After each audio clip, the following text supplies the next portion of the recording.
The first time I got a paint sample for the interior of my home, I was so excited.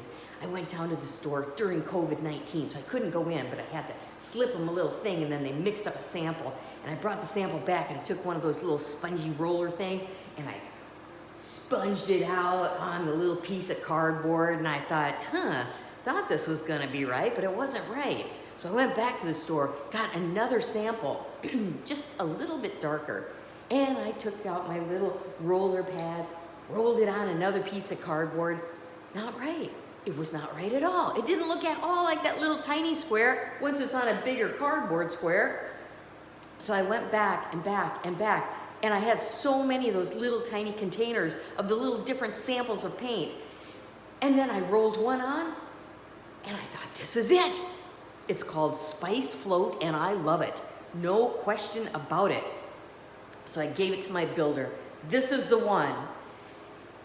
And the day the painters came over here, they had on those big suits and the big respirators. I was not allowed into the house, but I was feeling really like, I came over that night, and when I came in, all of these windows were taped up, the skylights were closed off, and the paint was still wet.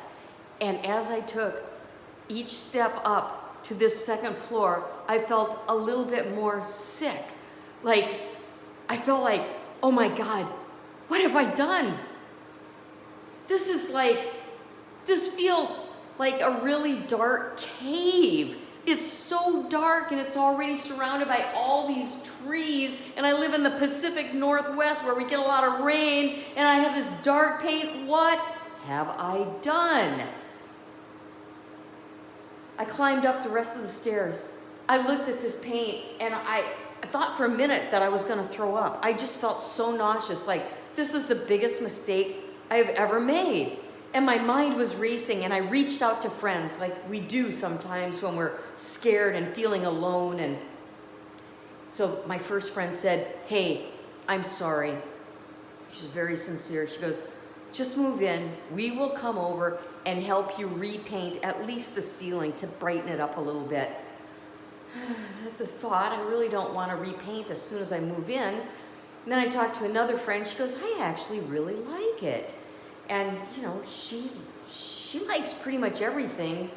And she said, you could get a muralist to come in, and you know, that's going to be a few added on dollars, but not a bad idea. Then I talked to another friend of mine, and he said, you know what? You just got to prime it. Before they put the floors down, while it's still easy to do, prime it, pick out another color, and get it done now. And I thought, oh my God.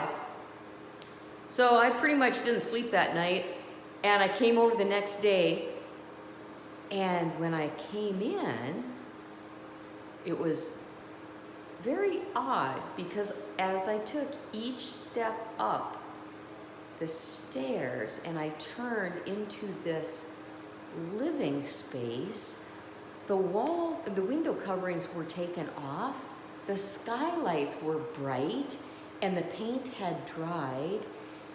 And I looked around, and I felt like I was just held, you know, like a big giant hug just holding me.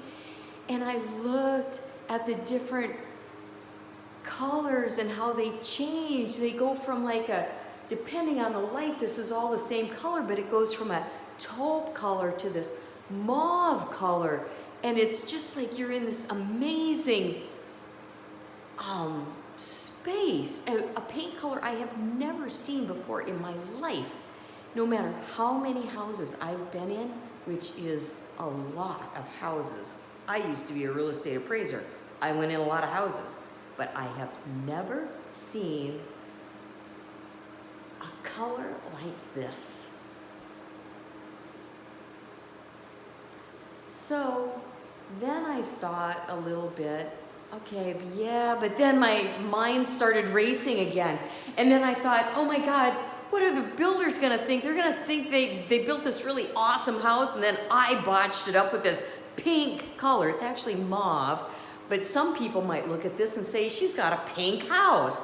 And I felt like everybody's gonna be talking about me and laughing like, oh my God, can you believe that lady down the block, she painted her house pink. And then what if I go around to sell it again and the new homeowners go, I love the house, but I hate that paint color. And my mind was just like this crazy, crazy thing. So I took a deep breath and I kind of settled into my body again, took a breath, and I thought to myself, I didn't think as much as I felt, how do you feel when you're in this house? And the answer was, I feel good.